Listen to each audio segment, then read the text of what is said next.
Oh, hey, look, a face mask. Cheers.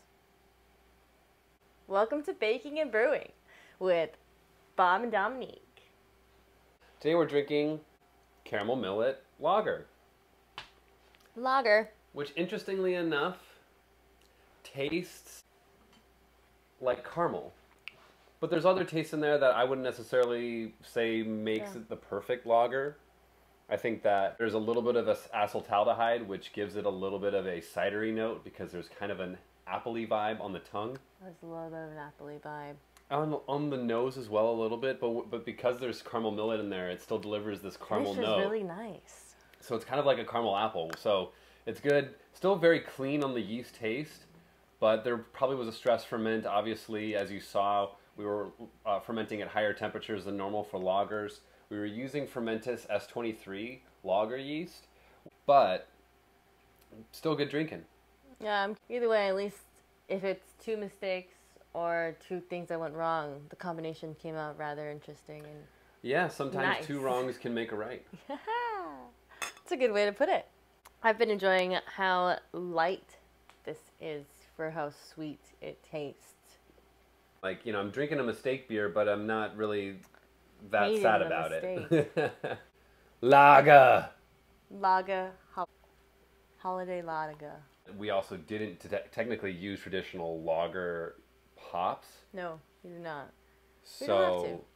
Yeah, we didn't have to because it's an experimental beer. But I think that, you know, in terms of trying to get, you know, when you're mapping a malt flavor, if you will, sometimes it's good to make sure that you're using hops that you're familiar with, so that you don't run the risk of potentially bringing in an additional flavor through the hops that you weren't expecting. Remind me again, what hops did we use? So in this beer, there was Crystal on the bitter, and there was WAKATU at Whirlpool. And WAKATU is supposed to have a little bit of a citrus vibe. Some might even give it a lime quality or you know, flavor profile. But I'm not really picking up any lime. Yeah, so that's the thing. I'm like, either way, you made a caramel apple beer. Caramel apple. Cheers to that. Yeah. I think one of the things that's cool about this beer is that you still get a good head retention even after however many minutes we've been shooting this scene right now. But I think you could get even better head retention if you put some buckwheat in there. You know, texture. Bringing a buckwheat into a beer like this and having it not affect the taste whatsoever could be an incredible thing. I'm really excited for that. I like how thick beer can be sometimes. Well, it reminds you that you're having something that's not juice. Definitely. That's caramel apple baby. Yeah, maybe a caramel apple pilsner.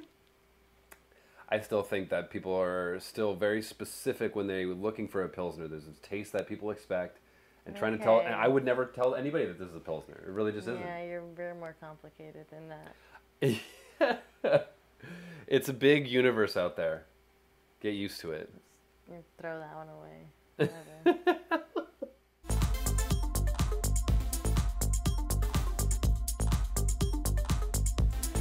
right, beer number 2. Numero 2. It's very malty. Super malty. Crazy recipe. A little bit of honey-ish. 10 pounds of millet. 3 pounds of organic maize. Yellow corn. That's that taste. 1 pound of biscuit rice. And here's the big kicker. And I can't tell by the color. 1 pound of caramel millet. That's why it's so sweet.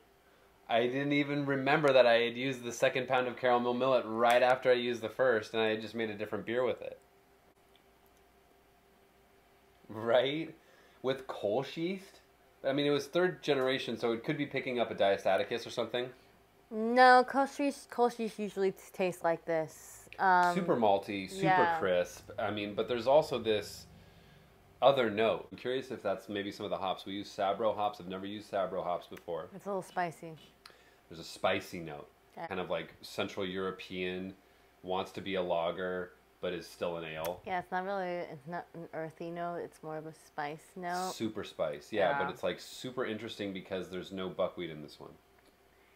Yeah, but that's where the caramel millet, you can tell it's in there because it evens it out. It sweetens it. There's a honey note in this thing, yeah, for sure.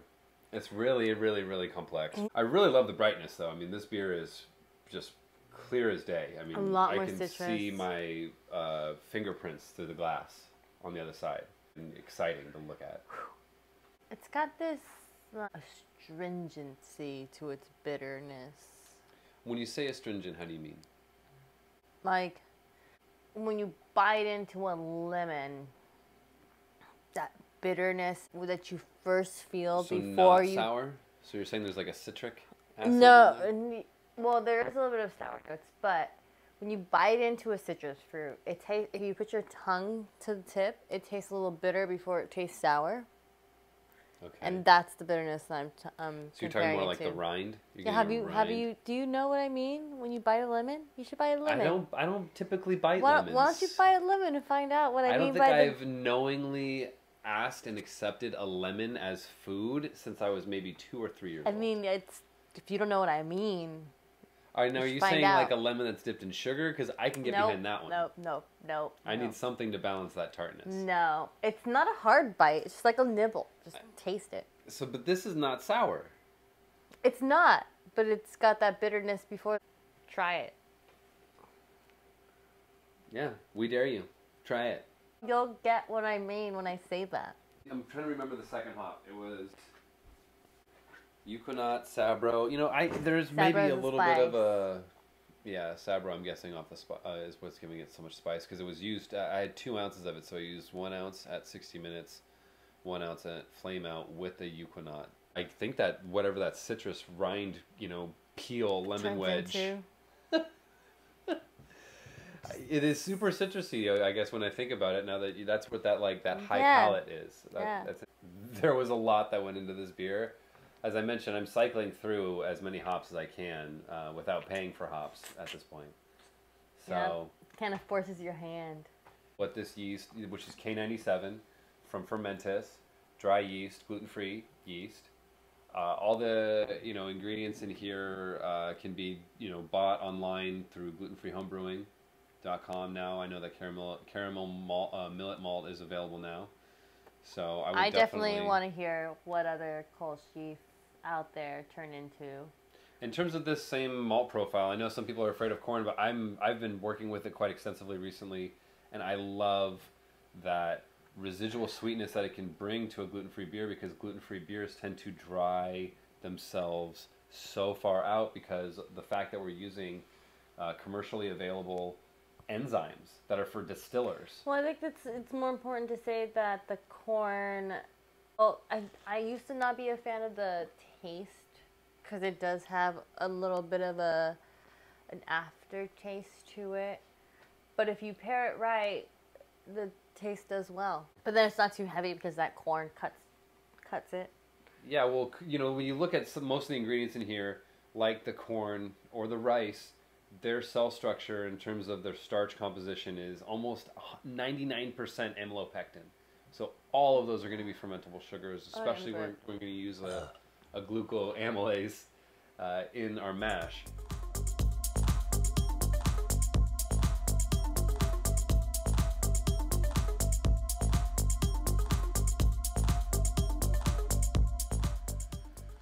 For adult eyes only.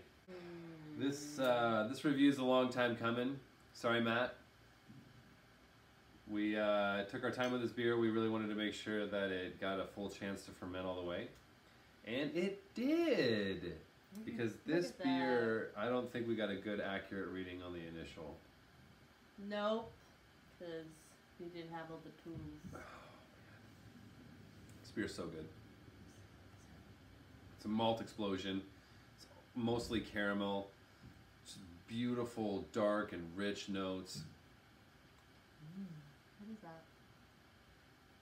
I think I'm getting that East Kent vibe on the nose. There's that peppery, earthy vibe. Peppery. It's almost a little bit like grape. Well, grape? I don't know if I would call it grape. Maybe a little bit of it.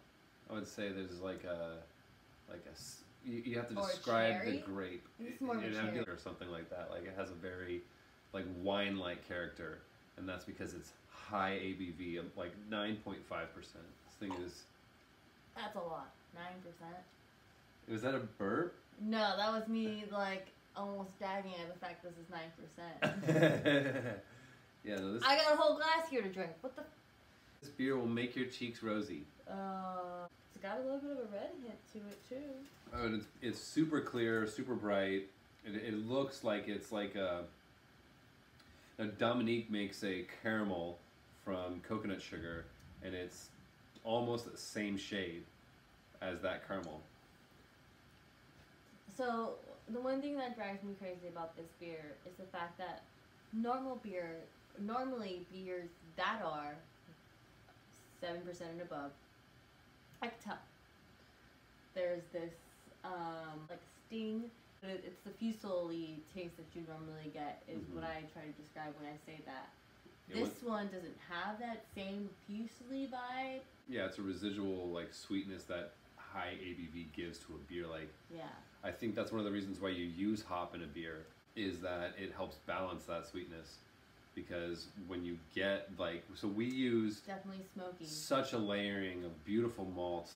There was 11 pounds of pale millet in there, 1.5 pounds of biscuit rice, 1 pound of Red Wing amber millet malt, which is a new malt from Grouse. We had crystal buckwheat, which was at 30 Lovibond in there. It was a half a pound. We had half a pound of chocolate millet malt, and that was what went into the mash. We got a really nice high pre-boil. I think we were somewhere on like 1048.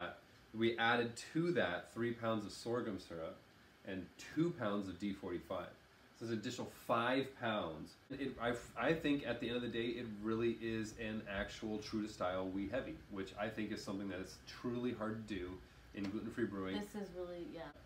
And this beer also is modeled after a recipe from a good friend of mine. His name's Ed Golden. It's similar as the one you brought to HomebrewCon a few years ago, but yeah, I don't think it matches that in terms a little of sweeter. Just because there was different ingredients used. I don't think this is the same taste, but it's definitely inspired by that same similar recipe. I really love the Red Wing amber millet malt.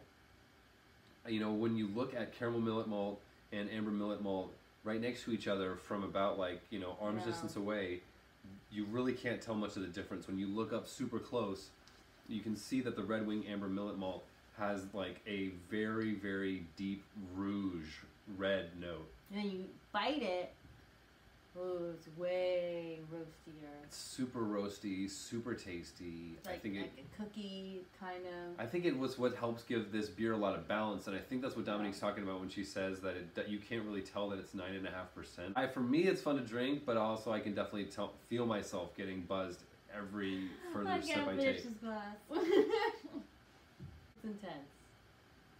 It's definitely a winter warmer. Who needs a sweater? Maybe. Let's get a couple of these in your belly. You're gonna be hot. With like a fireball shot. A time of great confusion. Like now for Dominique. It is a time of confusion for her. She's not sure what is gonna happen after this beer.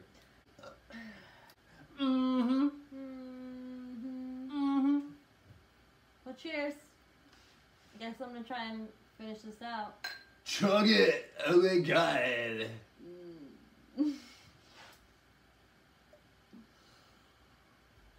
Testing hair off. Wait. Testing hair on. Testing. The thing too. Second test with Bob talking. Testing. Bob.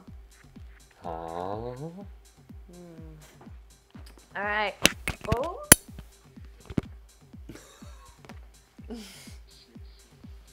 Lighting.